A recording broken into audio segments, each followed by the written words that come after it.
தமிழ்நாடு முழுவதும் நேற்று தீபாவளி பண்டிகை கோலாகலமாக கொண்டாடப்பட்டது. பொதுமக்கள் புத்தாடைகள் அணிந்து இனிப்புகள் பகிர்ந்து பட்டாசுகள் வெடித்து தீபாவளியை கொண்டாடினர். சென்னையை அடுத்த அயப்பாக்கம், அம்பத்தூர் சுற்றுவட்டார பகுதிகளில் வண்ண வண்ண பட்டாசுகள் வானை வண்ணமாக்கின.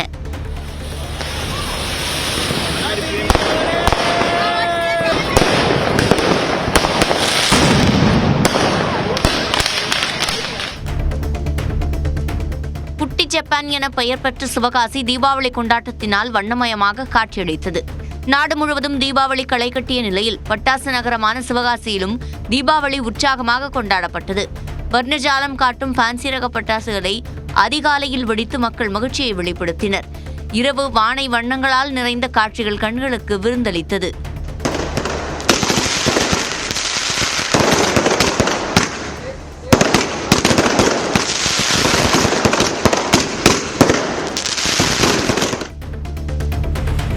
மதுரை மாவட்டம் திருமங்கலத்தில் பொதுமக்கள் பட்டாசுகள் வெடித்து தீபாவளியை உற்சாகமாக கொண்டாடினர். இதன் எதிரொலியாக திருமங்கலம் முஸ்லம்பட்டி சாலை, மதுரை சாலையில் புகை சூழ்ந்தது. இதனால் அவ்வழியாக சென்ற வாகன ஓட்டிகள் அவதியடைந்தனர்.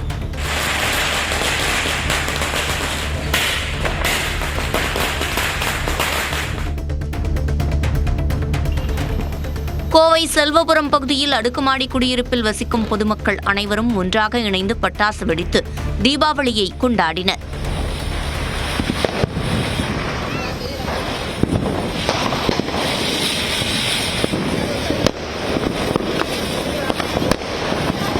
இனிப்பு வகைகள், அசைவ உணவுகள் சமைத்து ஒருவருக்கொருவர் பரிமாறிக்கொண்டதாகவும் தெரிவித்தனர். தீபாவளி பண்டிகை களை கட்டியதைத் தொடர்ந்து சென்னை முழுவதும் புகை மண்டலமாக மாறியது. சென்னை விமான நிலையம், நுங்கம்பாக்கம், கோடம்பாக்கம், கே நகர், போரூர், வடபழனி, புறநகரான பல்லாவரம், தாம்பரம், ஆவடி, பூந்தமல்லி ஆகிய இடங்கள் புகை மண்டலமாக காட்சியளித்தன. வேளச்சேரி, பெருங்குடி, மணலி, ஆலந்தூர், அரும்பாக்கம் உள்ளிட்ட பகுதிகளில் காற்று மாசு அதிகமாக உணரப்பட்டது.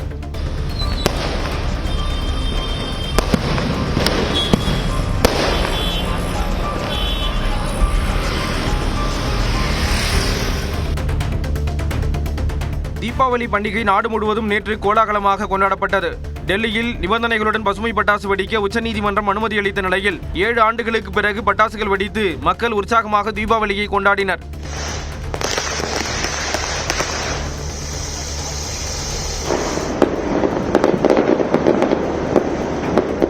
மகாராஷ்டிர மாநிலம் மும்பையில் உள்ள சிவாஜி பூங்காவில் கண்கவர் வான வேடிக்கை நடைபெற்றது.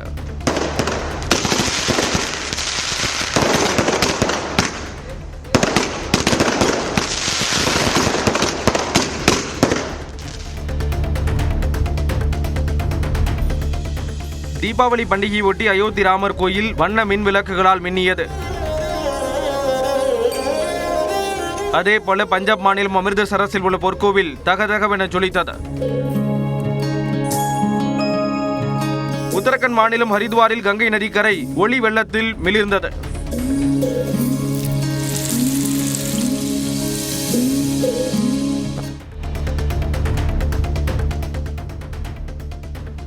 INS விக்ராந்த் போர்க்கப்பலில் கடற்படை வீரர்களுடன் பிரதமர் நரேந்திர மோடி தீபாவளியை கொண்டாடினார்.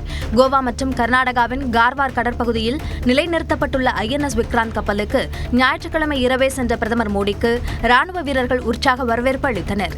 தொடர்ந்து வீரர்களுக்கு இனிப்புகளை ஊட்டி பிரதமர் நரேந்திர மோடி வாழ்த்து தெரிவித்தார். பிரதமர் மோடியுடன் கடற்படை வீரர்கள் இணைந்து குழு புகைப்படம் எடுத்து மகிழ்ந்தனர்.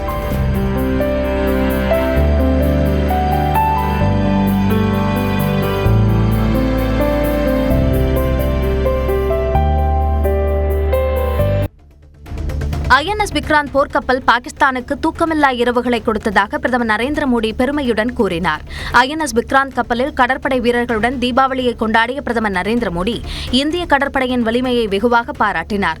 இந்திய ராணுவத்தின் துணிச்சல் ஆகியவை ஆபரேஷன் சிந்தூரில் பாகிஸ்தானை எளிதாக சரணடைய வைத்ததாக பிரதமர் நரேந்திர மோடி தெரிவித்தார்.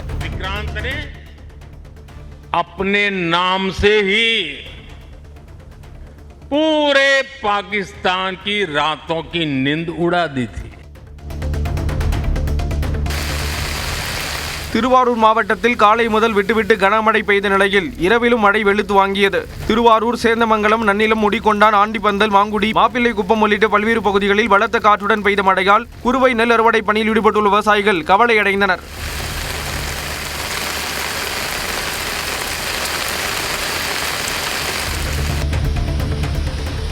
சென்னையில் 11 ஆண்டுகளுக்கு பிறகு தீபாவளி நாளில் கனமழை பெய்தது. மயிலாப்பூர், திருவல்லிக்கேணி, திருவான்மையூர், நுங்கம்பாக்கம், வடபழனி, கோயம்பேடு உள்ளிட்ட இடங்களில் மழை கொட்டி தீர்த்ததால் பகல் நேரத்தில் மக்கள் பட்டாசு வெடிப்பது குறைந்தது.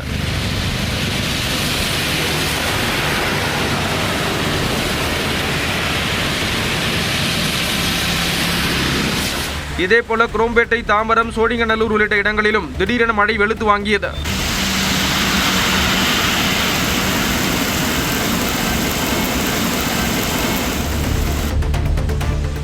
தருமபுரி மாவட்டம் ஒகேனக்கல் காவிரி ஆற்றில் தண்ணீர் வரத்து வினாடிக்கு 9,500 கனஅடியிலிருந்து 20,000 கனஅடியாக அதிகரித்துள்ளது. தமிழக, கர்நாடக எல்லைப் பகுதிகளில் பெய்து வரும் மழையின் காரணமாக நீர்வரத்து அதிகரித்துள்ளது. இந்நிலையில் தீபாவளி பண்டிகை என்பதால் ஒகேனக்கல் சுற்றுலா தலங்களில் மக்கள் நடமாட்டம் இல்லாமல் வெறிச்சோடி காணப்பட்டது.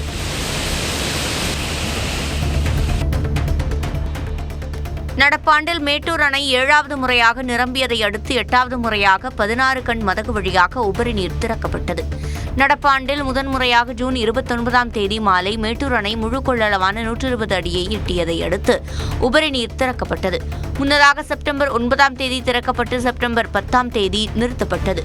இந்நிலையில் நேற்று மீண்டும் அணை முழு கொள்ளளவை எட்டியதால் இரவு 11 மணி முதல் 30,000 கன அடி உபரி நீர் வெளியேற்றப்படுகிறது.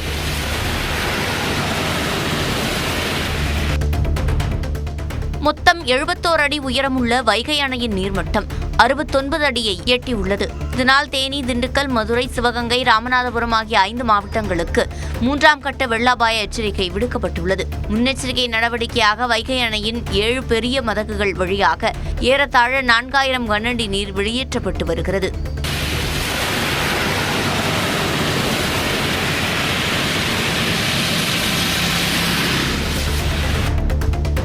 தீபாவளியொட்டி தேனி மாவட்டம் ஆண்டிப்பட்டி அருகே உள்ள வைகை அணைக்கு சுற்றுலா பயணிகள் குவிந்தனர். வெள்ளப்பெருக்கு காரணமாக சுருளி, கும்பக்கரை அருவிக்கு செல்ல தடை விதிக்கப்பட்டிருப்பதால் வைகை அணையை தேர்ந்தெடுத்த மக்கள் குடும்பத்துடன் அங்குள்ள பூங்காவில் நேரத்தை செலவிட்டு மகிழ்ந்தனர். அணையிலிருந்து உபரிநீர் வெளியேற்றப்படும் காட்சியை அவர்கள் கண்டு ரசித்தனர். ഇവിടെ എല്ലാം ഇത് പ്രദേശം കണ്ടു ഇഷ്ടപ്പെട്ടു. Vaigai dam super, park area എല്ലാം ഞങ്ങൾ ദീപാവലി ആയതുകൊണ്ട് ഇന്ന് എൻജോയ് ചെയ്യാൻ വേണ്ടി വന്നു. എല്ലാം ഇഷ്ടപ്പെട്ടു. வடகிழக்கு பருவமழை தீவிரமடைந்து வரும் நிலையில் சென்னையில் நடைபெற்று வரும் பல்வேறு பணிகளை துணை முதலமைச்சர் உதயநிதி ஸ்டாலின் நேரில் ஆய்வு செய்தார். அதன்படி பழைய மகாபலிபுரம் சாலை, துரைப்பாக்கம் பகுதியில் நடைபெற்று வரும் காரப்பாக்கம் மேம்பாலம் பணிகளை பார்வையிட்டார். கண்ணகி நகர் பகுதியில் நடைபெற்று வரும் தடுப்புச்சுவர் மற்றும் கரையை அகலப்படுத்தும் பணிகளையும் ஆய்வு செய்து சதுப்புநில பகுதியில் வெள்ள நீரை பக்கிங்ஹாம் கால்வாயிற்கு கொண்டு செல்ல கால்வாய் அமைக்கும் பணிகளை பார்வையிட்டார். நெல் ஈரப்பதத்தை உயர்த்தி கொள்முதல் செய்திட எடப்பாடி பழனிசாமி எங்களுக்கு பாடம் எடுக்க தேவையில்லை என்று உணவுத்துறை அமைச்சர் சக்கரபாணி விமர்சித்துள்ளார். இது தொடர்பான செய்திக்குறிப்பில் 10 ஆண்டுகால அதிமுக ஆட்சியில் நெல்லுக்கான மாநில அரசின் ஊக்கத்தொகையை 1 பைசா கூட உயர்த்தவில்லை என்று சுட்டிக்காட்டியுள்ளார். நடப்பாண்டில் குறுவை சாகுபடி 6.13 லட்சம் ஏக்கராக உயர்ந்த நிலையில் அக்டோபர் 19ஆம் தேதி வரை 3,700 மெட்ரிக் டன் நெல் கொள்முதல் செய்யப்பட்டுள்ளதாக குறிப்பிட்டுள்ளார். விவசாயிகள் வேறு காரணங்களுக்காக தற்கொலை செய்து கொண்டிருப்பதை இதனுடன் முடிச்சு போட்டு எடப்பாடி பழனிசாமி பொறாமையில் புலம்பியிருப்பதாக விமர்சித்துள்ளார். பீகாரில் தேர்தல் நெருங்கி வரும் வேளையிலும் ஒரே தொகுதியில் கூட்டணி கட்சிகள் போட்டியிட வேட்புமனு தாக்கல் செய்திருப்பதால் எதிர்க்கட்சியான இந்தியா கூட்டணிக்குள் குழப்பம் நீடிக்கிறது. 143 தொகுதிகளில் போட்டியிடுவதற்கான 2ஆம் கட்ட வேட்பாளர்களை ராஷ்டிரிய ஜனதா தளம் நேற்று அறிவித்தது. கூட்டணியில் 55 தொகுதிகளை பெற்ற காங்கிரஸ் கட்சி மொத்தம் 60 தொகுதிகளுக்கான வேட்பாளர்களை ஏற்கனவே அறிவித்துவிட்டது. இந்நிலையில் கூட்டணி கட்சி போட்டியிடும் சில தொகுதிகளுக்கும் சேர்த்து ஆர்ஜேடி வேட்பாளர்களை அறிவித்துள்ளதால் கூட்டணி கட்சி வேட்பாளர்கள் நேர் எதிராக ஒருவரை ஒருவர் எதிர்க்கும் சூழலுக்கு தள்ளப்பட்டுள்ளனர். அனைவரும் ஆரோக்கியமாக இருக்க வேண்டும் என்று நடிகர் ரஜினிகாந்த் தனது ரசிகர்களுக்கு வாழ்த்து தெரிவித்தார். சென்னை போயஸ் கார்டனில் தனது ரசிகர்களை சந்தித்த நடிகர் ரஜினிகாந்த் அவர்கள் பரிசீலித்த பொன்னாடியை பெற்றுக் கொண்டார். அனைவருக்கும் தீபாவளி வாழ்த்துக்கள் கூறினார். தீபாவளி நல்வாழ்த்துக்கள். எல்லாரும் சந்தோஷமா ஆரோக்கியமா இருக்கணும்னு ஆண்டவனை வேண்டுகிறேன். தங்கத்தின் விலை நேற்று சவரனுக்கு 640 ரூபாய் குறைந்து 95,360 ரூபாய்க்கு விற்பனையானது. கிராம் ஒன்றிற்கு 80 ரூபாய் குறைந்து 11,920 ரூபாய்க்கு விற்பனை செய்யப்பட்டது. தீபாவளியை மக்கள் சந்தோஷமாக கொண்டாடிய நிலையில் தங்கம் விலை குறைந்திருப்பது நகையில் முதலீடு செய்ய நினைக்கும் மக்களுக்கு மகிழ்ச்சியை கொடுத்தது. வெள்ளி விலையில் எந்த மாற்றமும் இல்லை. 1 கிராம் வெள்ளி 190 ரூபாய்க்கும் 1 கிலோ பார் வெள்ளி 1,90,000 ரூபாய்க்கும் விற்பனையானது. தென்காசி மாவட்டம் மேற்கு தொடர்ச்சி மலைப்பகுதிகளில் பெய்து வரும் தொடர் கனமழையால் குற்றாலத்தின் அனைத்து அருவிகளிலும் வெள்ளம் ஆர்ப்பரித்து கொட்டுகிறது. பிரதான அருவி, ஐந்தருவி, பழைய குற்றால அருவி, சிற்றருவி உள்ளிட்ட அனைத்து அருவிகளிலும் சீற்றம் குறையாமல் தண்ணீர் வருவதால் குளிப்பதற்கு விதிக்கப்பட்ட தடை 5வது நாளாக நீடிக்கிறது.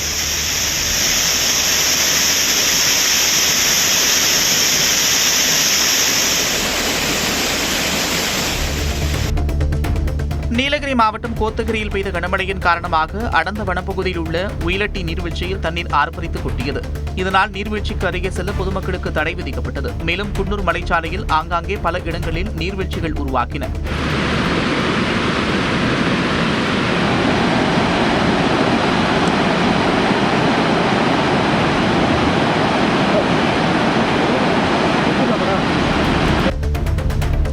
நீர்வரத்து சீரானதால் கன்னியாகுமரி மாவட்டத்தில் உள்ள திருப்பரப்பு அருவியில் குளிக்க 2 நாட்களுக்கு பிறகு அனுமதி அளிக்கப்பட்டது. கடந்த சில நாட்களாக பெய்த கனமழையின் காரணமாக கோதையாற்றில் வெள்ளப்பெருக்கு ஏற்பட்டு திருப்பரப்பு அருவியில் தண்ணீர் ஆர்ப்பரித்து கொட்டியது. இதனால் சுற்றுலா பயணிகள் குளிப்பதற்கு கட்டுப்பாடு விதிக்கப்பட்டது. இந்த நிலையில் மழை நின்று நீர்வரத்து குறைந்ததால் சுற்றுலா பயணிகளுக்கு விதிக்கப்பட்ட கட்டுப்பாடுகள் நீக்கப்பட்டு அருவியில் குளிக்க அனுமதி அளிக்கப்பட்டுள்ளது.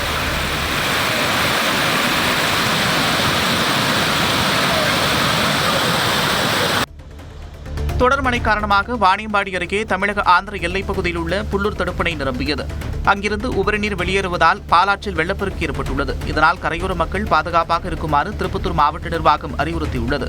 தடுப்பணையை தாண்டி தண்ணீர் பாய கிராம மக்கள் கற்பூரம் ஏற்றி பூஜை செய்து வழிபட்டனர்.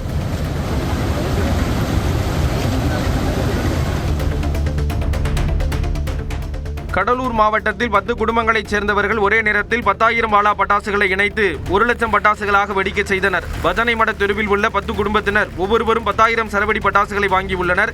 இந்நிலையில் அவற்றை மொத்தமாக இணைத்து 1,00,000 பட்டாசுகளாக மாற்றி வெடிக்க வைத்துள்ளனர். ஏறத்தாழ 4 நிமிடம் 12 வினாடிகள் இந்த பட்டாசுகள் வெடித்தன.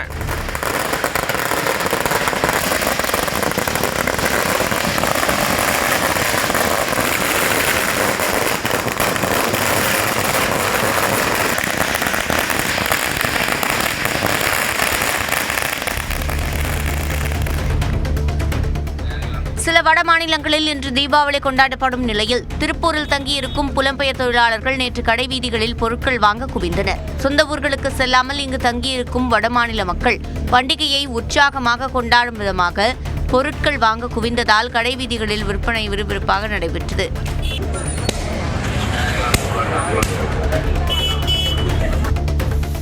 வேலூரில் தீபாவளி களை கட்டிய நிலையில் வானவேடிக்கைகள் காரிருள் வானை வண்ணமயமாக மாற்றியது. தர்மபுரியில் தீபாவளி பண்டிகை வெகு விமர்சையாக கொண்டாடப்பட்டது. சிறியவர்கள் முதல் பெரியவர்கள் வரை பட்டாசு வெடித்தும் வானவேடிக்கை நிகழ்த்தியும் மகிழ்ந்தனர்.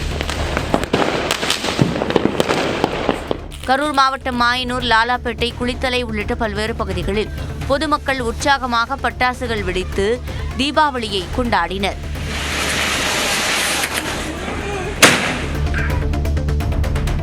விருதுநகர் மாவட்டம் சிவகாசியில் தீபாவளி நாளில் பட்டாசு வெடித்தபோது காயமடைந்த 11 சிறுவர்கள் உட்பட 15 பேர் அரசு மருத்துவமனையில் அனுமதிக்கப்பட்டனர். உற்சாக மிகுதியில் பட்டாசுகளை தவறாக கையாண்டதில் 10 வயதுக்குட்பட்ட 11 சிறுவர்கள் கை மற்றும் உடலில் தீக்காயமடைந்தனர். கையிலேயே பட்டாசு வெடித்ததில் 4 நபர்கள் பலத்த காயத்துடன் மருத்துவமனையில் அனுமதிக்கப்பட்டனர். 11 பேர் சிகிச்சை பெற்று வீடு திரும்பிய நிலையில் பலத்த காயமடைந்த 4 பேர் தொடர்ந்து சிகிச்சையில் உள்ளனர். தூத்துக்குடி திருச்செந்தூர் சுப்பிரமணிய சாமி கோயில் கந்தசஷ்டி திருவிழா யாகசாலை பூஜையுடன் நாளை தொடங்க உள்ளது. விழாவை ஒட்டி அண்டை மாநிலங்களிலிருந்து பக்தர்கள் வருகை தரவிருக்கும் சூழலில் கோயில் மற்றும் மாவட்ட நிர்வாகம் சார்பில் முன்னேற்பாடுகள் செய்யப்பட்டு வருகின்றன. சூரசம்ஹாரம் நடைபெறும் வருகிற 27ஆம் தேதி தூத்துக்குடி மாவட்டத்திற்கு உள்ளூர் விடுமுறை அளிக்கப்பட்டுள்ளது. இந்நிலையில் ஏராளமான பக்தர்கள் நேற்றைய கோயில் வளாகத்தில் கூடி விரதத்தை தொடங்கினர். ஈரோடு மாவட்டம் கொங்கர்பாளையம் அடுத்த குண்டேரிப்பள்ளம் அணை முழு கொள்ளளவான 41.75 அடியை எட்டியுள்ளது. இதையடுத்து அணைக்கு வரும் 2879 கன அடி நீர் முற்றிலுமாக வெளியேற்றப்பட்டு வருகிறது. இதனால் கொங்கர்பாளையம், வினோபா நகர், வாணிப்புத்தூர் ஆகிய 10க்கும் மேற்பட்ட கிராமங்களுக்கு வெள்ள அபாய எச்சரிக்கை விடுக்கப்பட்டுள்ளது. சென்னை பள்ளிக்கரணையில் முகமூடி அணிந்த நபர் ஒருவர் பட்டாசு கடைக்குள் புகுந்து செல்போன்கள் மற்றும் பணத்தை திருடிய சம்பவம் அதிர்ச்சியை ஏற்படுத்தியுள்ளது. பள்ளிக்கரணை நாராயணபுரம் பகுதியில் உள்ள பட்டாசு கடையில் விடிய விடிய விற்பனை நடந்த நிலையில் ஊழியர்கள் அசதியில் தூங்கியுள்ளனர். அப்போது கடைக்குள் புகுந்த முகமூடி அணிந்த மர்ம நபர் கல்லாப்பெட்டியில் இருந்த பணம் மற்றும் ஊழியர்களின் 3 செல்போன்களை திருடியுள்ளார். இந்த சம்பவத்தின் சிசிடிவி காட்சிகள் வெளியான நிலையில் போலீசார் தீவிரமாக விசாரணை மேற்கொண்டு வருகின்றனர். டெல்லியில் இனிப்புகள் விற்பனை செய்யும் கடையில் மக்களவை எதிர்க்கட்சித் தலைவர் ராகுல் காந்தி முறுக்கு உள்ளிட்ட பண்டங்களை தயாரித்து மகிழ்ந்தார். கண்டேவாலா ஸ்வீட்ஸ் என்ற பிரபல கடைக்கு சென்ற ராகுல் காந்தி அங்கு தயாரிக்கப்படும் இனிப்பு வகைகள் குறித்து ஊழியர்களிடம் கேட்டறிந்தார். இதனைத் தொடர்ந்து சமையலர் அவதாரம் எடுத்த ராகுல் காந்தி முறுக்குகளை சுட்டும் இனிப்பு வகைகளை தயாரித்து மகிழ்ந்தார். பின்னர் கடை ஊழியர்களுடன் ராகுல் காந்தி புகைப்படம் எடுத்துக் கொண்ட நிலையில் கடைக்கு வந்திருந்த வாடிக்கையாளர்களும் அவருக்கு தீபாவளி வாழ்த்துக்கள் கூறி புகைப்படம் எடுத்துக் கொண்டனர். सर देखिए, अच्छा बनेगा तो हमने सिखाया और बुरा बना तो आपने नहीं सीखा. ஹாங்காங் சர்வதேச விமான நிலையத்தில் எமிரேட்ஸ் நிறுவனத்தின் கார்கோ விமானம் ஓடுபாதையில் தரையிறங்கும் போது ஜீப் மீது மோதி கட்டுப்பாட்டை இழந்து கடலில் புகுந்ததில் 2 பாதுகாவலர்கள் உயிரிழந்தனர். விமான நிலையத்தின் வடக்கு பகுதியில் விமானத்தை தரையிறக்க அறிவுறுத்தப்பட்ட நிலையில் விமானி அதிலிருந்து விலகி ஓடுபாதையில் இருந்த ஜீப்பில் மோதியதாக தெரிகிறது. இதனால் கட்டுப்பாட்டை இழந்து தடுப்புச் சுவரை உடைத்து அருகில் இருந்த கடலுக்குள் விமானம் புகுந்தது. இதில் விமான நிலையத்தின் பாதுகாவலர்கள் 2 நீரில் மூழ்கி உயிரிழந்தனர். இதையடுத்து ஓடுபாதை தற்காலிகமாக மூடப்படுவதாக அறிவிக்கப்பட்டுள்ளது. திருவாரூரில் சாலையில் பட்டாசு வெடிக்கும் போது அருகே நின்ற ஆட்டோவின் மீது பட்டு தீப்பற்றி எரிந்ததால் பரபரப்பு ஏற்பட்டது. தெற்கு வீதியில் பழக்கல் சாலையில் சிலர் சரவெடியை வைத்துள்ளனர். அப்போது தீப்பொறி விழுந்து ஆட்டோவின் பின்புறம் கொழுந்துவிட்டு எரிய தொடங்கியது. அருகே இருந்தவர்கள் தண்ணீர் ஊற்றி தீயை அணைக்க முயன்ற போதிலும் ஆட்டோவின் பாதி பாகங்கள் தீயில் கருகின.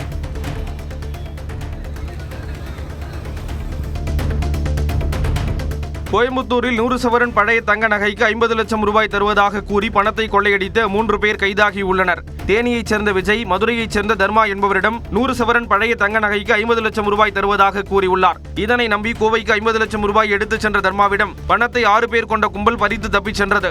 இதுகுறித்து தர்மா பேரூர் காவல் நிலையத்தில் அளித்த புகாரின் பேரில் மதுரையைச் சேர்ந்த அழகுபாண்டி, கோபி, முருகன் ஆகிய 3 பேரை போலீசார் கைது செய்தனர். மேலும் தலைமறைவாக உள்ள 3 பேரை தேடி வருகின்றனர். நாடு முழுவதும் தீபாவளி பண்டிகை உற்சாகமாக கொண்டாடப்பட்டு வரும் நிலையில் தஞ்சையில் சாலை முழுவதும் நூற்றுக்கணக்கான டன் குப்பைகள் தேங்கியதால் சுகாதார சீர்கேடு ஏற்பட்டுள்ளது. தஞ்சை நகர பகுதிகளான அண்ணா சாலை, காந்திஜி சாலை உள்ளிட்ட பகுதிகளில் தரைக்கடை வியாபாரிகள் விடிய விடிய விற்பனையில் ஈடுபட்டனர். இதனால் வியாபாரம் செய்த துணிப்பைகள், பிளாஸ்டிக் பைகள் உள்ளிட்ட குப்பைகளை ஆங்காங்கே விட்டுச் சென்றதால் பிரதான சாலைகளில் நூற்றுக்கணக்கான டன் குப்பைகள் தேக்கமடைந்தன. திருவாரூர் மாவட்டம் மன்னார்குடி ராஜகோபாலசாமி கோயிலில் உள்ள பாப்கட் செங்கமலம் யானை தீபாவளி பலகாரமான முறுக்கை விரும்பி சாப்பிட்டது பக்தர்களுக்கு மகிழ்ச்சியை ஏற்படுத்தியது. பாகன் வாழைப்பழத்தை கொடுக்க அதனை வாங்க மறுத்த யானை முறுக்குகளை விரும்பி உண்டது.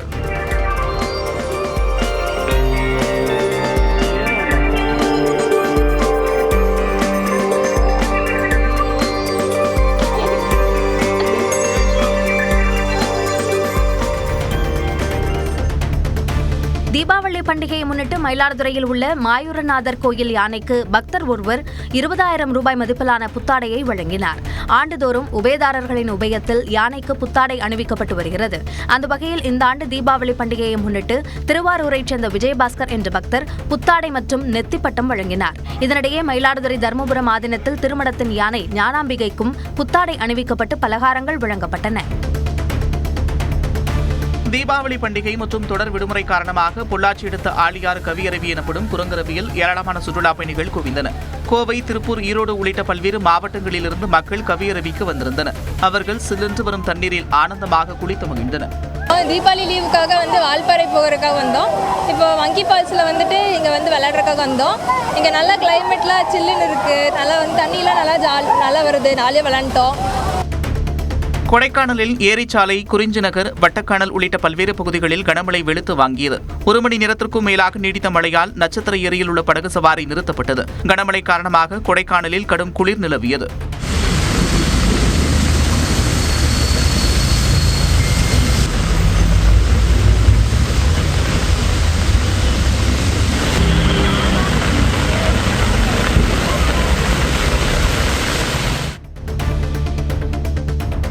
கரூரில் பாதிக்கப்பட்ட மக்களை சந்திக்க தவிக தலைவர் விஜய்க்கு உரிமை உள்ளதாக மத்திய இணையமைச்சர் எல் முருகன் தெரிவித்துள்ளார். சென்னை கோயம்பேட்டில் உள்ள தனது இல்லத்தில் தீபாவளி கொண்டாடிய பின்னர் செய்தியாளர்களிடம் பேசிய அவர் இவ்வாறு கூறினார். பாதிக்கப்பட்ட மக்களை சந்திப்பதற்கு அனைத்து உரிமையும் அவருக்கு இருக்கிறது. அவர் மக்களை சந்திக்க விரும்புகிறார். அதை சந்திக்க போகும்போது இடத்துல எனக்கு சரியான பாதுகாப்பு வேணுமென்னு கேட்குறார். அதை செய்து கொடுக்க வேண்டியது தமிழக காவல்துறையினுடைய கடமை, பொறுப்பு. அதை அவர். சிவகங்கை மாவட்டம் திருபுவனத்தில் தீபாவளி பண்டிகை கோலாகலமாக கொண்டாடப்பட்டது. பொதுமக்கள் பட்டாசு வெடித்ததில் நகரே வண்ணமயமாக காட்சியளித்தது.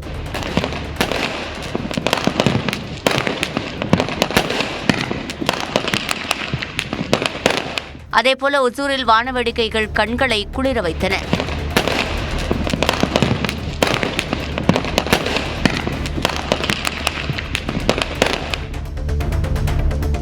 திருவள்ளூர் மாவட்டம் திருத்தணி அருகே குடிநீர் கேட்டு கிராம மக்கள் காலி குடங்களுடன் தேசிய நெடுஞ்சாலையில் மறியலில் ஈடுபட்டனர். முருக்கம்பட்டி கிராம மக்களுக்கு ஊராட்சி நிர்வாகம் சார்பில் பைப்லைன் அமைத்து குடிநீர் விநியோகம் செய்யப்பட்டு வருகிறது. ஆனால் மின் மோட்டார் பழுது காரணமாக கடந்த 10 நாட்களாக குடிநீர் விநியோகம் தடைப்பட்டதாகவும் பலமுறை இது தொடர்பாக புகார் அளித்தும் சீரமைக்க ஊராட்சி நிர்வாகம் நடவடிக்கை எடுக்கவில்லை என்றும் கூறப்படுகிறது. இதனை கண்டித்து 100க்கும் மேற்பட்டோர் சாலை மறியலில் ஈடுபட்டனர். கோவை காந்திபுரம் பெரியார் படிப்பகத்தில் நரகாசுரன் வீரவணக்க நாள் நிகழ்வு என்ற பெயரில் மாட்டிறைச்சி பிரியாணியுடன் பன்றிக்கறியும் விருந்தாக அளிக்கப்பட்டது. தந்தை பெரியார் திராவிடர் கழக பொதுச் செயலாளர் கு. ராமகிருஷ்ணன் தலைமையில் நடைபெற்ற விழாவில் பேராசிரியர் கருணானந்தன் கலந்து கொண்டு உரையாற்றினார். இதனைத் தொடர்ந்து கூட்டத்தில் பங்கேற்றவர்களுக்கு மாட்டிறைச்சி பிரியாணியுடன் பன்றிக்கறியும் விருந்தளிக்கப்பட்டது.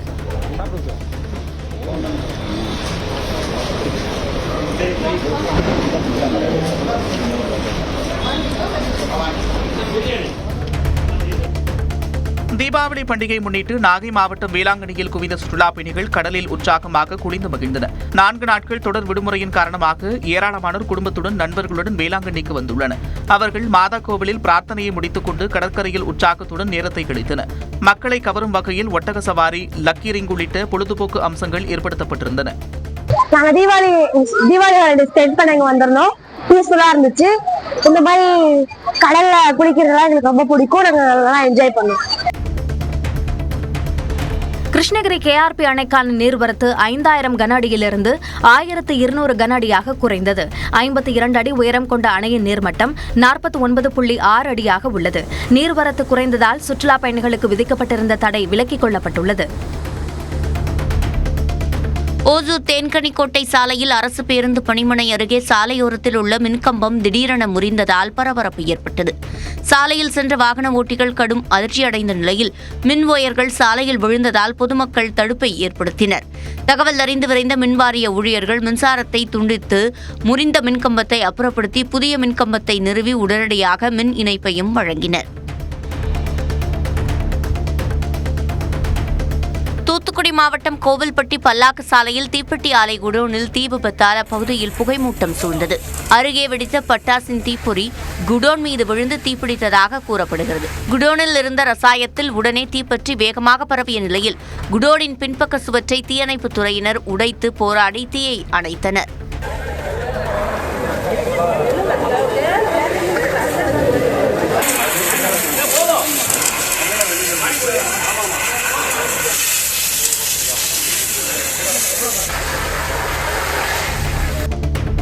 கிருஷ்ணகிரி மாவட்டத்தில் பணிபுரியும் வடமாநிலத்தவர்கள் தீபாவளியை கொண்டாட சொந்த ஊருக்கு சென்றதால் சூளகிரி தேசிய நெடுஞ்சாலை வெறிச்சோடி காணப்பட்டது. சூளகிரியில் கிரானைட், கார்மெண்ட்ஸ் மற்றும் பேப்பர் தொழிற்சாலை உள்ளிட்ட பல தொழிற்சாலைகள் இயங்கி வருகின்றன. இதில் வட மாநிலங்களைச் சேர்ந்த ஆயிரக்கணக்கான தொழிலாளர்கள் பணியாற்றி வருகின்றனர். இந்நிலையில் அனைவரும் தீபாவளியை கொண்டாட சொந்த ஊர்களுக்கு சென்றதால் எப்போதும் பரபரப்பாக காணப்படும் தேசிய நெடுஞ்சாலை வெறிச்சோடி காணப்பட்டது. திருச்சி மாவட்டம் வரகநேரி அருகே சகோதரர்கள் இருவரை மர்ம நபர்கள் ஓட விரட்டி வெட்டியதில் ஒருவர் உயிரிழந்தார். வரகநேரி பகுதியைச் சேர்ந்த அடகேஸ்வரன் மற்றும் உமாசங்கர் ஆகியோர் உடன் பிறந்த சகோதரர்கள். இருவரும் பெரியார் நகர் பகுதியில் நடந்து சென்றபோது அங்கு வந்த மர்ம நபர்கள் இருவரையும் சரமாரியாக வெட்டியுள்ளனர். இதில் உமாசங்கர் சம்பவ இடத்திலேயே உயிரிழந்த நிலையில் படுகாயமடைந்த அழகேஸ்வரனை அருகிலிருந்தவர்கள் மீட்டு திருச்சி அரசு மருத்துவமனைக்கு அனுப்பி வைத்தனர். இந்த சம்பவம் குறித்து காந்தி மார்க்கெட்டில் போலீசார் விசாரணை மேற்கொண்டு வருகின்றனர். கன்னியாகுமரி மாவட்டம் சிற்றார் சிலோன் காலனி அருகே ஊருக்குள் நுழைந்த யானை 2 வீடுகளை சேதப்படுத்தியதால் மக்கள் அச்சமடைந்தனர். புறையிடத்து மலைப்பகுதியைச் சேர்ந்த சரோஜா, வேலுக்குட்டி காணி ஆகியோரின் வீடுகள் யானை தாக்கியதில் சேதமடைந்தன.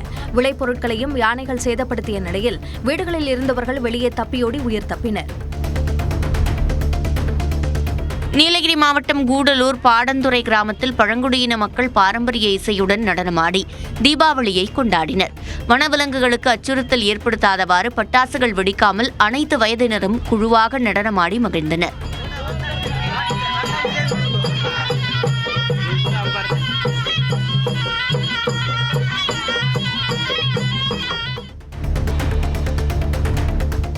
காஞ்சிபுரம் அருகே செவிலிமேடு பாலாறு அருகே டாஸ்மாக் கடையில் பாட்டிலுக்கு 10 ரூபாய் வசூலிக்கப்பட்டது குறித்து கேள்வி எழுப்பிய வாடிக்கையாளரை டாஸ்மாக் கடை ஊழியர் தாக்கிய வீடியோ வெளியாகியுள்ளது.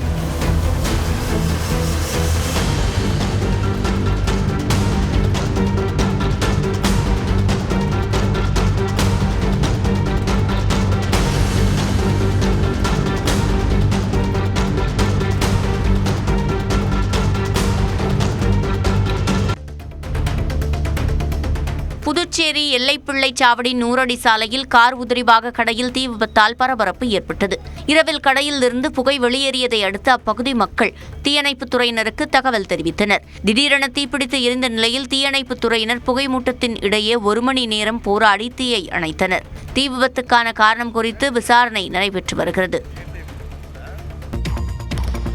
பட்டாசு நகரமான விருதுநகர் மாவட்டம் சிவகாசியில் இரவையே பகலாக மாற்றும் வகையில் வானில் கலர் பட்டாசுகள் வண்ணஜாலம் நிகழ்த்தின.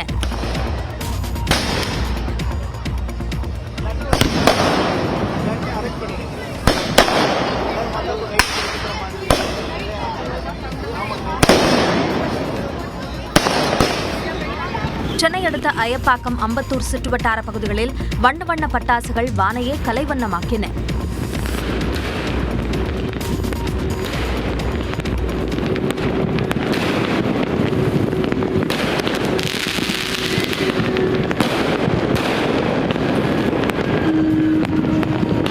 புதுச்சேரியில் வெள்ளை மேகங்கள் பல வண்ண சாயம் பூசியது போல வான வேடிக்கைகள் களை கட்டின.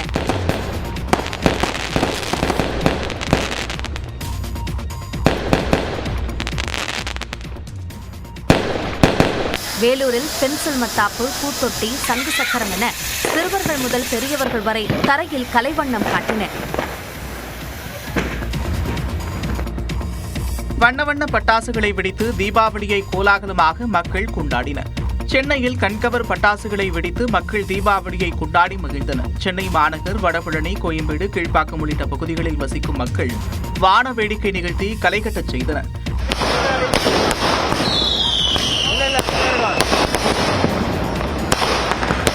ஃப்ரெண்ட்ஸோட வெடிக்கிறதுங்கிறதே ஒரு தனி சுகம் தான் எப்பவுமே. ஏன்னா இப்போ யாரும் பார்த்துக்கிறதுக்கு பெருசாக இருக்க மாட்டாங்க. நம்ம வேணுங்கிற வெடிக்கலாம், எவ்வளோ வேணால் சேர்த்து போட்டு கூட வெடிக்கலாம். அந்த ஃபீலே கொஞ்சம் தனி தாங்க. அதேபோல வேளச்சேரி, திருவான்மையூர், அடையாறு உள்ளிட்ட பகுதிகளில் மக்கள் பட்டாசு வெடித்து வானில் வண்ணஜாலம் நிகழ்த்தினர். சேர்ந்துதான் வெடிப்போம். அவங்க பட்டாசு நாங்க எடுத்துப்போம், நாங்க பட்டாசு அடிப்போம். எல்லாரும் பட்டாசு எல்லாரும் எடுத்து வெடிச்சிடும். Deepavali is exciting here because நாங்க 3 நாள் கண்டினியூஸா பட்டாசு வெடிப்போம். பசங்க ஃபுல்லா என்ஜாய் பண்ணுவாங்க. ஆக்சுவலி நம்ம ரோட்ல வெடிக்கிற மாதிரியே ஒரு ஃபீலிங் இருக்கும். ஆக்சுவலி நம்ம ரோட்ல எல்லாம் வெடிக்கிற மாதிரி எல்லாரும் ஒரு கம்யூனிட்டியா இருக்கும்போது together we will celebrate it in a very grand way. அது ஆக்சுவலி ரொம்ப சந்தோஷமா இருக்கு. எல்லாரும் வந்து ஒரு ஃபெஸ்டிவலுக்காக ஒன்று சேர்ந்துட்டு கொண்டாடுறது. It shows how united everyone is and the amount of harmony each person brings in by getting together to celebrate this festival. Chennai அடுத்த திருவொற்றியூர் உள்ளிட்ட பகுதிகளிலும் வண்ண வண்ண மத்தாப்பு உள்ளிட்ட பட்டாசுகளை வெடித்து மக்கள் மகிழ்ந்தனர். திருவாரூர் மாவட்டத்தில் காலை முதல் விட்டுவிட்டு கனமழை பெய்த நிலையில் இரவிலும் மழை வெளுத்து வாங்கியது. திருவாரூர், சேந்தமங்கலம், நன்னிலம், முடிகொண்டான், ஆண்டிப்பந்தல், மாங்குடி, மாப்பிள்ளைக்குப்பம் உள்ளிட்ட பல்வேறு பகுதிகளில் பலத்த காற்றுடன் பெய்த மழையால் குறுவை நெல் அறுவடை பணியில் ஈடுபட்டுள்ள விவசாயிகள் கவலையடைந்தனர்.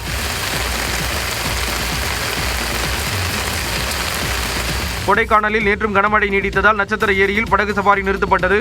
இதனால் சுற்றுலா பயணிகள் ஏமாற்றமடைந்தனர்.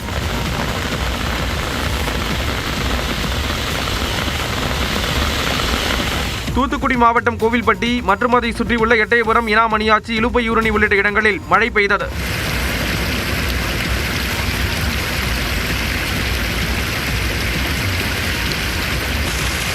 நெல்லையில் லேசான சாரல் நீடித்த போதும் குடைபிடித்தபடியே மக்கள் பட்டாசுகளை வெடித்தனர்.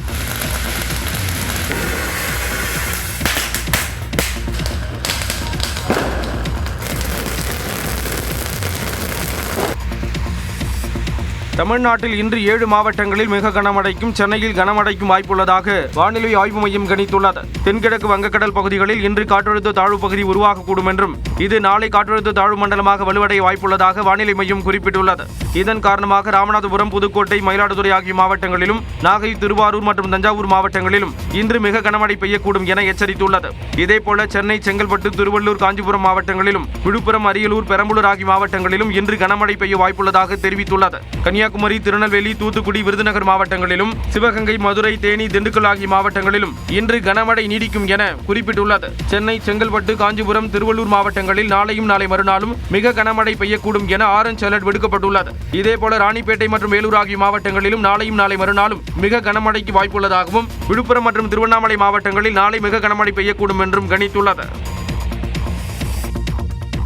டிக்கெட் புக்கிங் குறைவு உள்ளிட்ட காரணங்களால் 6 சிறப்பு ரயில்கள் ரத்து செய்யப்படுவதாக தெற்கு ரயில்வே அறிவித்துள்ளது.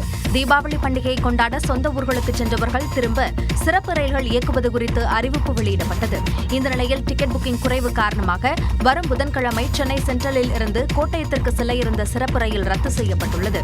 மறுமார்க்கத்தில் வியாழக்கிழமை கோட்டயத்திலிருந்து சென்னை சென்ட்ரல் சிறப்பு ரயிலும் ரத்து செய்யப்பட்டது. அதேபோல வரும் 24 மற்றும் 26 ஆகிய தேதிகளில் செங்கல்பட்டு, நெல்லை இடையே அதிவிரைவு சிறப்பு ரயில்கள் ரத்து செய்யப்பட்டுள்ளன. மேலும் அக்டோபர் 28 மற்றும் 29 ஆகிய தேதிகளில் நாகர்கோயில், சென்னை சென்ட்ரல் இடையிலான சிறப்பு ரயில்களும் ரத்து செய்யப்படுவதாக அறிவிக்கப்பட்டுள்ளது. முன்பதிவு குறைவாக இருந்த காரணத்தால் சிறப்பு ரயில்கள் ரத்து செய்யப்படுவதாக தெற்கு ரயில்வே விளக்கமளித்துள்ளது.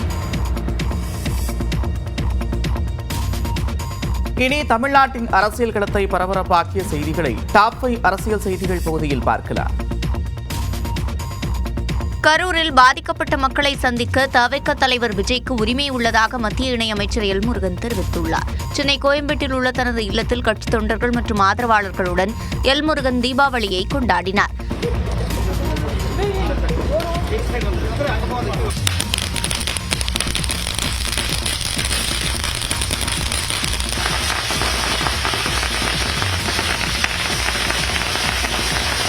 பின்னர் செய்தியாளர்களிடம் பேசிய அவர் உள்ளூர் பொருட்களை வாங்கி பண்டிகையை கொண்டாட பிரதமர் மோடி விடுத்த அழைப்பை அனைவரும் ஏற்றுக்கொள்ள வேண்டும் எனவும் கூறினார். கரூர் விவகாரத்தில் பாதிக்கப்பட்ட மக்களை சந்திக்க விஜயை தடுப்பதற்கு எந்த உரிமையும் இல்லை எனவும் தெரிவித்தார். தமிழக காவல்துறை அவருக்கு உரிய பாதுகாப்பை கொடுத்து அவர் பாதிக்கப்பட்ட மக்களை சந்திப்பதற்கு தமிழக அரசாங்கம் முழுமையாக ஒத்துழைப்பு கொடுக்க வேண்டும். அவர் பாதிக்கப்பட்ட மக்களை சந்திப்பதற்கு அனைத்து உரிமையும் அவருக்கு இருக்கிறது. அவர் மக்களை சந்திக்க விரும்புகிறார். அதை சந்திக்க போகும்போது இடத்துல எனக்கு சரியான பாதுகாப்பு வேணுமென்னு கேட்கிறார். அதை செய்து கொடுக்க வேண்டியது தமிழக காவல்துறையினுடைய கடமை, பொறுப்பு. அதை அவர்கள் செய்து கொடுக்க வேண்டும். வழக்கறிஞர் தாக்கப்பட்ட விவகாரத்தில் விசிக தலைவர் திருமாவளவன் இறங்கிச் சென்று தடுத்திருக்க வேண்டும் என்றும் தெரிவித்தார். நெல் ஈரப்பதத்தை உயர்த்தி கொள்முதல் செய்திட எடப்பாடி பழனிசாமி எங்களுக்கு பாடம் எடுக்க தேவையில்லை என உணவுத்துறை அமைச்சர் சக்கரபாணி பதிலடி கொடுத்துள்ளார். நேரடி நெல் கொள்முதல், நெல் ஈரப்பதம், செறிவூட்டப்பட்ட அரிசி உள்ளிட்டவை குறித்து திமுக அரசு தவறான தகவல்களை கூறுவதாக எதிர்க்கட்சித் தலைவர் எடப்பாடி பழனிசாமி குற்றம் சாட்டியிருந்தார். இந்நிலையில் உணவுத்துறை அமைச்சர் சக்கரபாணி விடுத்துள்ள செய்திக்குறிப்பில் 10 ஆண்டுகால அதிமுக ஆட்சியில் நெல்லுக்கான மாநில அரசின் ஊக்கத்தொகையை 1 பைசா கூட உயர்த்தாதவர்கள் தொடர்ந்து 4 ஆண்டுகளாக ஊக்கத்தொகையை அதிகரித்து வரும் திமுக அரசை பார்த்து களங்கம் சுமத்துவதாக சாடியுள்ளார். நடப்பாண்டில் குறுவை சாகுபடி வரலாறு காணாத அளவிற்கு 6.13 லட்சம் ஏக்கராக உயர்ந்த நிலையில் 1805 நெல் கொள்முதல் நிலையங்கள் திறக்கப்பட்டு அக்டோபர் 19ஆம் தேதி வரை 3700 மெட்ரிக் டன் நெல் கொள்முதல் செய்யப்பட்டுள்ளதாக குறிப்பிட்டுள்ளார். செறிவூட்டப்பட்ட அரிசி கொள்முதலுக்கு மத்திய அரசு புதிய வழிகாட்டு நெறிமுறைகளை 6 மாதத்திற்கு முன்பே வெளியிட்டிருந்தால் நடைமுறை சிக்கல்கள் இருந்திருக்காது என்றும் இவை ஏதும் அறிந்து கொள்ளாமல் விவசாயிகள் வேறு காரணங்களுக்காக தற்கொலை செய்து கொண்டிருப்பதை இதனுடன் முடிச்சு போட்டு எடப்பாடி பழனிசாமி பொறாமையில் புலம்பியிருப்பதாக விமர்சித்துள்ளார். காழ்ப்புணர்ச்சியுடன் மொட்டை தலைக்கு முழங்காலுக்கு முடிச்சு போட்டு அறிக்கையாக விடுவதை எதிர்க்கட்சித் தலைவர் தவிர்த்திட வேண்டும் என்றும் அமைச்சர் சக்கரபாணி கூறியுள்ளார். மத்திய அரசின் பிஎம்சி திட்டத்தில் இணைய கேரள அரசு முடிவெடுத்துள்ளது. இதுகுறித்து பேசியிருக்கும் அம்மாநில கல்வித்துறை அமைச்சர் சிவன்குட்டி, தேசிய கல்விக் கொள்கையை மாநிலம் எதிர்த்த போதிலும் மத்திய அரசின் நிதியை பெறுவதற்காகவே இந்த திட்டத்தில் கையெழுத்திட்டிருப்பதாக கூறியிருக்கிறார். சமக்கர சிக்ஷா திட்டத்திற்கான நிதி உட்பட குறைந்தது 1500 கோடி ரூபாய் நிதி நிலுவையில் இருப்பதாகவும் அமைச்சர் சிவன்குட்டி தெரிவித்துள்ளார். விளிம்பு நிலை சமூக மாணவர்களுக்கான திட்டங்களை செயல்படுத்த இந்த நிதி உதவும் என்றும் ஊழியர்களுக்கான நிதி பிரச்சினை இருப்பதாகவும் அவர் விளக்கியிருக்கிறார். இதனிடையே மத்திய அரசின் பிஎம்சி திட்டத்தில் கேரளா இணைவதாக அறிவித்திருப்பதன் மூலம் சிபிஎம் பாஜக கூட்டு அம்பலமாகியிருப்பதாக காங்கிரஸ் குற்றம் சாட்டியுள்ளது. இதுகுறித்து பேசியிருக்கும் அம்மாநில காங்கிரஸ் கமிட்டி தலைவர் சன்னி ஜோசப், அமைச்சரவையில் கூட விவாதிக்காமல் பிஎம்சி திட்டத்தில் இணையும் முடிவை கேரள அரசு எடுத்திருப்பதாகவும் இருந்ததாகவும் சிபிஎம் பாஜக இடையே இருந்த உறவு வெளிவந்துள்ளது என்றும் சாடியுள்ளார். நரகாசுரனை வதம் செய்த நாளாக குறிப்பிட்டு தீபாவளி கொண்டாடப்பட்டாலும் நரகாசுரன் கதை என்பதே ஆரிய திராவிட போராட்டம் என வரலாற்று ஆசிரியர்கள் கூறுவதாக தந்தை பெரியார் திராவிடர் கழக பொதுச் செயலாளர் கு. ராமகிருஷ்ணன் தெரிவித்துள்ளார். கோவை காந்திபுரம் பெரியார் படிப்பகத்தில் நடத்தப்பட்ட நரகாசுரன் வீரவணக்க நாள் நிகழ்வுக்கு பின்னர் பேசிய கு. ராமகிருஷ்ணன், திராவிடர்களை வீழ்த்தியதை கற்பனையாக நரகாசுரன் கதை என்றும் இதனை தமிழர்கள் கொண்டாட வேண்டும் என்று திணிக்கப்பட்டுள்ளதாகவும் கூறினார். இது தமிழர்களுடைய பண்டிகை அல்ல. தமிழர்களுடைய பண்டிகை என்பது தை பொங்கலும் தமிழர் திருநாள் மட்டுமே. இந்த தீபாவளி என்பது ஆரிய பண்டிகை. இன்னும் தமிழ்நாட்டிலே பண்டிகைகள் என்பது வசந்த காலத்திலே தான் வரும். இந்த கூட்டத்தில் கலந்து கொண்டவர்களுக்கு திராவிட விருந்து என்ற பெயரில் மாட்டிறைச்சி பிரியாணியுடன் பன்றிக்கறியும் விருந்தாக அளிக்கப்பட்டது. பீகாரில் தேர்தல் நெருங்கி வரும் வேளையிலும் ஒரே தொகுதியில் கூட்டணி கட்சிகள் போட்டியிட வேட்புமனு தாக்கல் செய்திருப்பதால் எதிர்க்கட்சியான இந்தியா கூட்டணிக்குள் குழப்பம் நீடிக்கிறது. பீகார் சட்டப்பேரவைக்கு நவம்பர் 6 மற்றும் 11ஆம் தேதிகளில் 2 கட்டங்களாக வாக்குப்பதிவு நடைபெறவுள்ளது. முதல் கட்ட தேர்தல் நடைபெறும் 121 தொகுதிகளில் வேட்புமனு தாக்கல் கடந்த வெள்ளிக்கிழமை நிறைவடைந்துவிட்டது. 2ஆம் கட்ட தேர்தல் நடைபெறும் 122 தொகுதிகளில் வேட்புமனு தாக்கல் நேற்றுடன் முடிவடைந்தது. இந்நிலையில் மொத்தமுள்ள 243 தொகுதிகளில் இந்தியா கூட்டணி சார்பில் ஆர்ஜேடி 143, காங்கிரஸ் 55, சிபிஐஎம்எல் 20 மற்றும் சில கட்சிகள் போட்டியிட உள்ளன. 143 தொகுதிகளில் போட்டியிடுவதற்கான வேட்பாளர்களை ராஷ்டிரிய ஜனதா தளம் நேற்று அறிவித்தது. இந்த பட்டியலில் 24 பெண்கள் மற்றும் 18 இஸ்லாமிய வேட்பாளர்கள் இடம்பெற்றனர். கூட்டணியில் 55 தொகுதிகளை பெற்ற காங்கிரஸ் கட்சி மொத்தம் 60 தொகுதிகளுக்கான வேட்பாளர்களை ஏற்கனவே அறிவித்துவிட்டது. இந்நிலையில் கூட்டணி கட்சி வேட்பாளர்கள் போட்டியிடும் சில தொகுதிகளுக்கும் சேர்த்து ஆர்ஜேடி வேட்பாளர்களை அறிவித்துள்ளதால் கூட்டணி கட்சி வேட்பாளர்கள் நேர் எதிராக ஒருவரை ஒருவர் எதிர்க்கும் சூழலுக்கு தள்ளப்பட்டுள்ளனர். மாநில காங்கிரஸ் தலைவர் ராஜேஷ்குமார் போட்டியிடும் குடும்பா தொகுதியில் ஆர்ஜேடி வேட்பாளரை அறிவித்துள்ளது. இதனிடையே ஆர்ஜேடி தந்திரமான அரசியலில் ஈடுபடுவதாக குற்றம் சாட்டியுள்ள ஜார்க்கண்ட் முக்தி மோர்ச்சா தலைவர் ஹேமந்த் சோரன் பீகார் தேர்தலில் இந்தியா கூட்டணிக்கு வழங்கி வந்த ஆதரவை திரும்ப பெறுவதாக அறிவித்துள்ளார். பிரதமர் மற்றும் வட இந்தியாவின் தீபாவளி கொண்டாட்டங்கள் உள்ளிட்ட செய்திகளை டாப் 5 இந்தியா பகுதியில் பார்க்கலாம். ஐஎன்எஸ் விக்ராந்த் போர் கப்பல் பாகிஸ்தானுக்கு தூக்கமில்லாத இரவுகளை கொடுத்திருப்பதாக பிரதமர் நரேந்திர மோடி பெருமையுடன் கூறினார். கோவா மற்றும் கர்நாடகாவின் கார்வார் கடற்பகுதியில் நிலைநிறுத்தப்பட்டுள்ள ஐஎன்எஸ் விக்ராந்த் கப்பலில் கடற்படை வீரர்களுடன் தீபாவளியை கொண்டாடிய பிரதமர் மோடி இந்திய கடற்படையின் வலிமையை வெகுவாக பாராட்டினார். தொடர்ந்து வீரர்கள் மத்தியில் உரையாற்றிய பிரதமர் மோடி இந்திய ராணுவத்தின் துணிச்சல் ஆகியவை ஆபரேஷன் சிந்தூரில் பாகிஸ்தானை எளிதாக சரணடைய வைத்ததாக கூறினார்.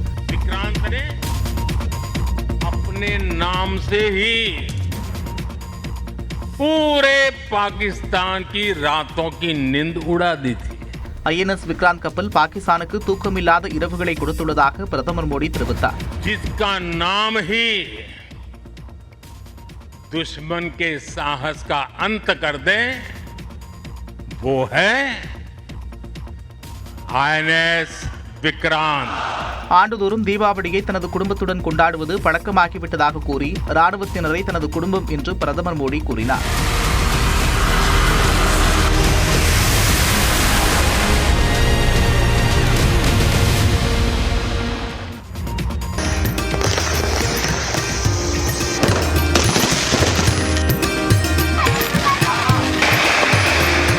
தீபாவளி பண்டிகை நாடு முழுவதும் கோலாகலமாக கொண்டாடப்பட்டது. டெல்லியில் நிபந்தனைகளுடன் பசுமை பட்டாசு வெடிக்க உச்சநீதிமன்றம் அனுமதி அளித்த நிலையில் 7 ஆண்டுகளுக்கு பிறகு பட்டாசுகள் வெடித்து மக்கள் உற்சாகமாக தீபாவளியை கொண்டாடினர்.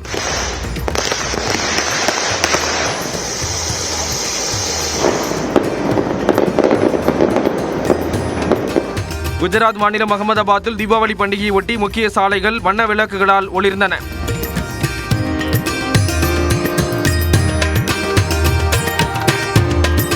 உத்தரப்பிரதேச மாநிலம் லக்னோவில் குடும்பத்தினருடன் சேர்ந்து பட்டாசுகள் வெடித்து பொதுமக்கள் தீபாவளி பண்டிகையை உற்சாகமாக கொண்டாடினர். கடவுள் லட்சுமிக்கு சிறப்பு பூஜைகள் செய்து வழிபாடு நடத்தினர். மகாராஷ்டிர மாநிலம் மும்பையில் உள்ள சிவாஜி பூங்காவில் கண்கவர் வான வேடிக்கை நடைபெற்றது.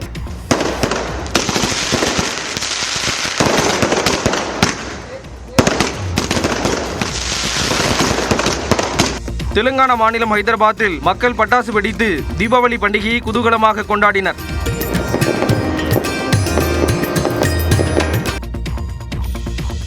தீபாவளி பண்டிகையை ஒட்டி அயோத்தி ராமர் கோயில் வண்ண மின் விளக்குகளால் மின்னியது. அதேபோல பஞ்சாப் மாநிலம் அமிர்தசரஸில் உள்ள பொற்கோவில் தகதகவென ஜொலித்தது. உத்தரகண்ட் மாநிலம் ஹரித்வாரில் கங்கை நதிக்கரை ஒளி வெள்ளத்தில் மிளிர்ந்தது.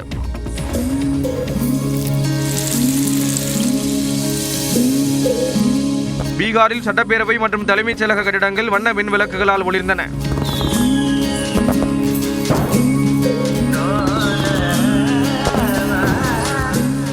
சண்டிகர் நகர் முழுவதும் தீபாவளி ஒட்டி அமைக்கப்பட்ட அழகிய அலங்கார விளக்குகள் மற்றும் தீப விளக்குகள் கண்கொள்ளா காட்சியாக அமைந்தது.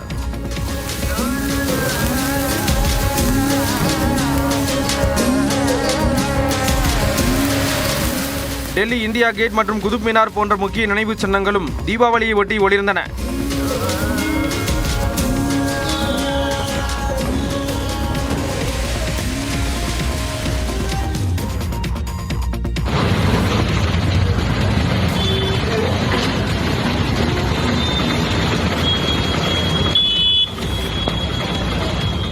ரயிலுக்காக நீண்ட வரிசையில் காத்திருக்கும் பயணிகளின் காட்சிகள் தான் இவை. பண்டிகை நாட்களை சொந்த ஊரில் கொண்டாடுவதே பலரின் விருப்பமாக இருந்து வருகிறது. நாட்டின் எந்த இடத்திலிருந்தாலும் பண்டிகை தினத்தில் அடித்து பிடித்து எப்படியாவது சொந்த ஊருக்கு செல்வதை பலரும் வழக்கமாக வைத்திருக்கின்றனர். பயணிகளின் வசதிக்கு ஏற்ப ரயில், விமானம், சாலை மார்க்கமாகவோ பயணம் இருக்கும். அதிலும் ரயிலில் பயணிப்பதையே பெரும்பாலான மக்கள் தங்கள் விருப்ப தேர்வாக கொண்டுள்ளனர். அப்படி குஜராத் மாநிலம் சூரத்தில் உள்ள ஒரு ரயில் நிலையத்தில் பயணிகள் ரயிலுக்காக நீண்ட வரிசையில் காத்திருக்கும் வீடியோ சமூக வலைதளங்களில் வேகமாக பரவி வருகிறது. நாட்டின் பல்வேறு பகுதிகளில் இருந்து சூரத்தை சுற்றியுள்ள தொழிற்சாலைகளில் பணியாற்றும் ஊழியர்கள் தங்கள் சொந்த ஊர்களுக்கு செல்ல உத்னா ரயில் நிலையத்தில் திரண்டதால் நிலையமே களை கட்டியது. அதே நேரம் பயணிகள் வரிசையாக காத்திருந்தது பெரும் ஆச்சரியத்தையும் ஏற்படுத்தியது.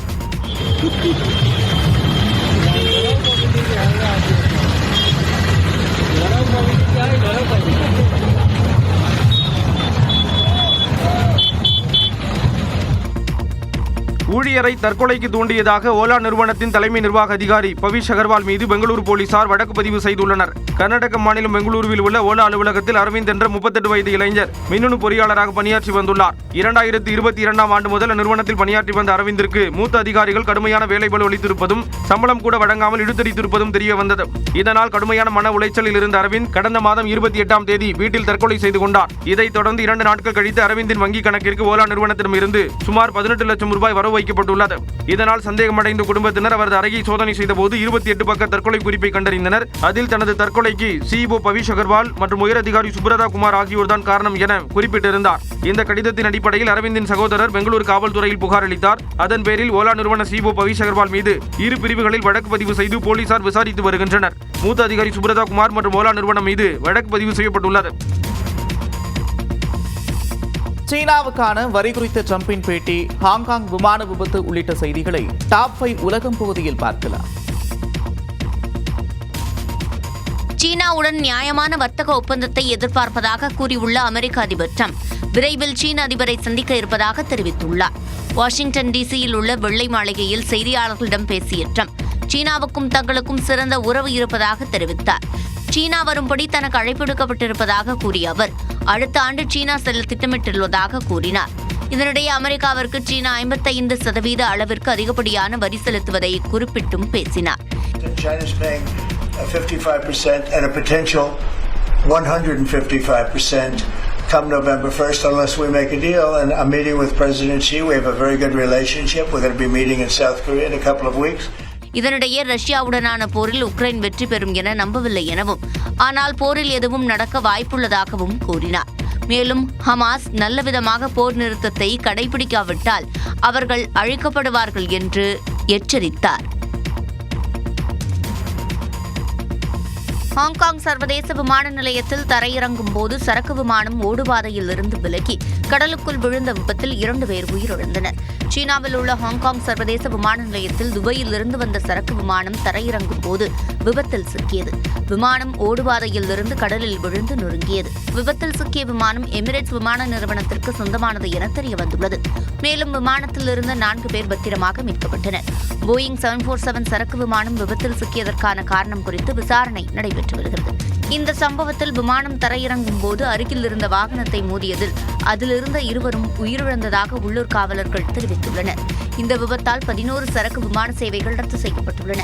விபத்தில் சிக்கியது 32 ஆண்டுகள் பழமையான போயிங் 747 விமானமாகும். இது முதலில் பயணிகள் விமானமாக பயன்படுத்தப்பட்டு பின்னர் சரக்கு விமானமாக மாற்றப்பட்டுள்ளது. 2 நாள் கடும் சண்டைக்கு பிறகு காசாவுக்குள் மனிதாபிமான உதவிகளை அளிக்கும் ட்ரக்குகள் செல்ல தொடங்கியுள்ளது. இஸ்ரேல் ராணுவத்திற்கும் ஹமாஸ் அமைப்பிற்கும் கடந்த வாரம் போர் நிறுத்த ஒப்பந்தம் ஏற்பட்டது. போர் நிறுத்தம் அமலில் இருந்த நிலையில் ஞாயிற்றுக்கிழமை தெற்கு காசாவில் உள்ள ரபா பகுதியில் இஸ்ரேலிய படையினர் மீது ஹமாஸ் அமைப்பினர் தாக்குதல் நடத்தியதாக இஸ்ரேல் ராணுவம் குற்றம் சாட்டியது. இந்த தாக்குதலில் 2 இஸ்ரேலிய வீரர்கள் கொல்லப்பட்டதாகவும் தெரிவிக்கப்பட்டது. இதற்கு பதிலடியாக இஸ்ரேல் ராணுவம் காசா முழுவதும், குறிப்பாக ரஃபா மற்றும் நுசைத்ரக் பகுதிகள் முகாம் உள்ளிட்ட பகுதிகளில் வான்வெளி தாக்குதல்களையும் பீரங்கி தாக்குதல்களையும் நடத்தியது. இதில் 45 பேர் வரை உயிரிழந்ததாக காசா சுகாதார அதிகாரிகள் தெரிவித்தனர். தாக்குதலின் விளைவாக காசாவுக்கு மனிதாபிமான உதவிகள் செல்வதை தற்காலிகமாக இஸ்ரேல் நிறுத்தியது. ஞாயிற்றுக்கிழமை நடந்த தாக்குதலுக்கு பிறகு இஸ்ரேல் பாதுகாப்பு படை மீண்டும் போர் நிறுத்தத்தை அமல்படுத்தியுள்ளதாக இஸ்ரேல் தெரிவித்துள்ளது. இருப்பினும் அமெரிக்காவின் அழுத்தத்திற்கு பிறகு உதவி பொருட்கள் செல்வதற்கான எல்லைகள் மீண்டும் திறக்கப்பட்டுள்ளன. இந்த ட்ரக்குகள் எகிப்தின் ரஃபா எல்லையை கடந்து காசா பகுதிக்கு செல்கின்றன. போர் நிறுத்த ஒப்பந்தத்தை மீறுவதாக ஹமாஸ் இயக்கமும் இஸ்ரேல் ராணுவமும் பரஸ்பரம் குற்றம் சாட்டி வருகின்றன.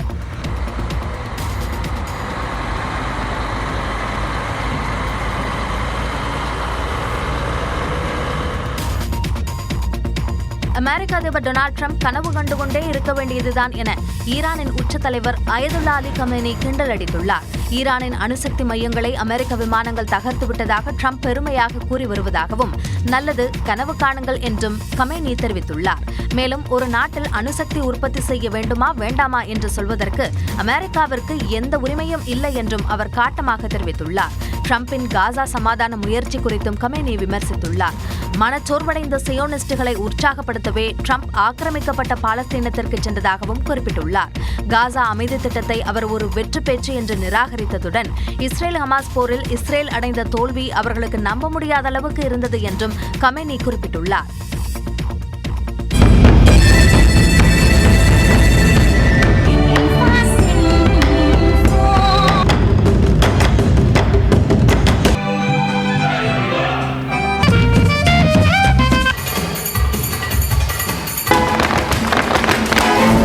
சீனாவில் 13வது சீன சர்வதேச நாட்டுப்புற கலை விழாவை ஒட்டி கலைஞர்கள் நடனமாடிய காட்சிகள்தான் இவை. சீனாவின் குவாங்டாங் மாகாணத்தில் உள்ள ஃபோஷான் நகரில் கடந்த 16ஆம் தேதி சர்வதேச நாட்டுப்புற கலை விழா தொடங்கியது.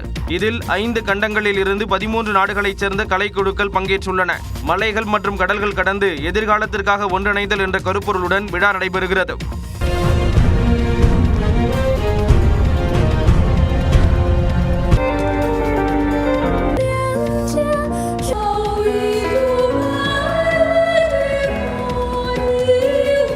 செர்பிய நாட்டுப்புற நடனம், எகிப்திய நடனம், இலங்கையின் பாரம்பரிய நடனங்கள், கொலம்பிய பாடல்கள் மற்றும் நடனங்கள் என பல்வேறு நாட்டு கலைஞர்கள் விழாவில் தங்களது திறமைகளை வெளிப்படுத்தினர்.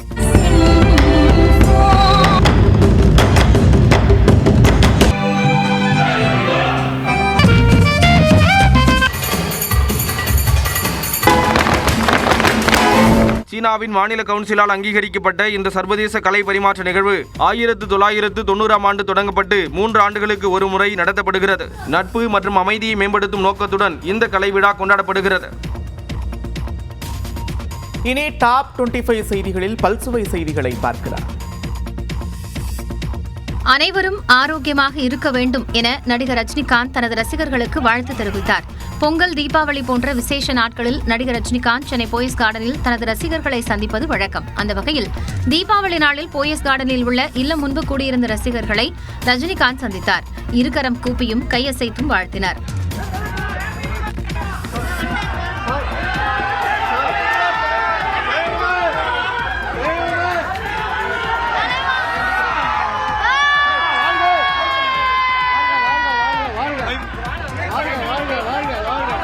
ரசிகர்கள் பரிசளித்த பொன்னாடையை பெற்றுக்கொண்ட ரஜினிகாந்த் அனைவருக்கும் தீபாவளி வாழ்த்து கூறினார்.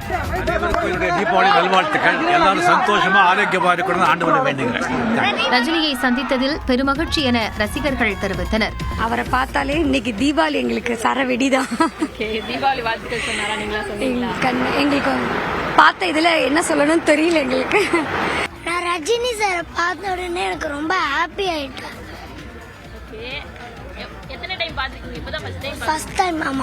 தலைவரை பார்க்கணும்னு வந்தோம். தலைவரை பார்த்ததுல ரொம்ப சந்தோஷம். இன்னைக்கு தீபாவளி சிறப்பா இருக்கணும்னு தலைவரை பார்த்தாச்சு, சிறப்பாகவும் இருந்தாச்சு. ரஜினிகாந்தை காண வந்தவர்களுக்கு ரசிகர்கள் சார்பில் இனிப்பும் வழங்கப்பட்டது. அடுத்த சிம்போனி குறித்த அறிவிப்பை இசைஞானி இளையராஜா வெளியிட்டுள்ளார். தமிழ், தெலுங்கு, மலையாளம் உள்ளிட்ட பல்வேறு மொழிகளில் 1000க்கும் மேற்பட்ட திரைப்படங்களுக்கு இசையமைத்துள்ளார் இளையராஜா. தனது நீண்ட நாள் கனவான சிம்போனி இசையை கடந்த மார்ச் மாதம் லண்டனில் இளையராஜா அரங்கேற்றினார். அவரது இசை குறிப்புகளை நூற்றுக்கணக்கான கலைஞர்கள் பல்வேறு இசை கருவிகளுடன் ஒரே நேரத்தில் இசையமைத்தது காண்போரை பரவசமடைய செய்தது. இதனைத் தொடர்ந்து இளையராஜாவுக்கு தமிழக அரசு பாராட்டு விழாவை நடத்தியது. இந்நிலையில் தற்போது அடுத்த சிம்போனி குறித்த அறிவிப்பையும் வெளியிட்டிருக்கிறார் இளையராஜா. இதற்கான பணிகளை ஆரம்பிக்க உள்ளதாகவும் அதில் புதிய இசைக்கோர்வையை சேர்க்க இருப்பதாகவும் தெரிவித்திருக்கிறார். எனது அடுத்த சிம்பனிகளை எழுதுவதற்கு தீபாவளி அம்மாவின் நினைவு தினத்தை முடித்துவிட்டு வந்து தொடங்கலாம் என்று இருக்கிறேன். அத்துடன் புதிய படைப்பாக சிம்பனிக் டான்சஸ் என்ற ஒரு புதிய இசைக்கோர்வையையும் எழுதுவதற்காக இருக்கிறேன். இளையராஜாவின் இந்த அறிவிப்பு அவரது ரசிகர்களை உற்சாகத்தில் ஆழ்த்தியிருக்கிறது.